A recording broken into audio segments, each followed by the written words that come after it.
Pinilaan kasubong aga ang opisina kang Commission on Elections o COMELEC Legazpi kan mga nagdaralagan sa October 2023 barangay asin sangguniang kabataan elections. Ngani magsumiter kang sa indang Statement of Contribution and Expenditures o SOSE. Ngunyan kaya ang huring aldaw kan pagsumiter ka ini. Saro sa mga nagpila, an SK kagawad kan barangay Kabugaw na si Danny Camille Madrid. Sabi niya, ngunyan pa sana siya nakapagsumiter ng SOSE. Dara kang kasibutan sa eskwelahan. Last lang po ako last week. Kaso after ko po last week ma-comply. Sunod-sunod din po yung activities ko sa school. Ang 25 anyos sa si Kenneth Basco kan barangay Sabang, maski da ipinalad na mailihir bilang barangay kagawad. Ulita obligado na magpasa ng SOSE. Ininguan naman na makapagsumitir ka aningun yan.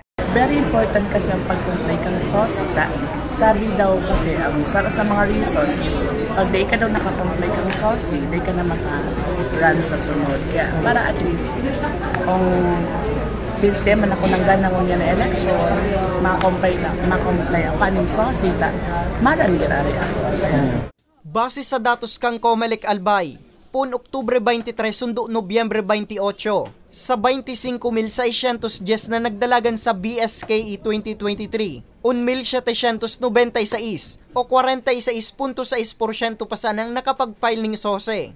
Dahil mong pong eleksyon na nagwa 100%. Data po, expect kami iyan na mag 100%. Pero araw tama ba ang isip ng tao. Tapos na ngayong eleksyon, tapos na.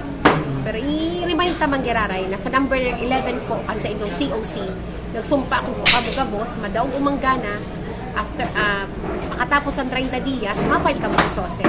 So under oath po itong COC ninyo.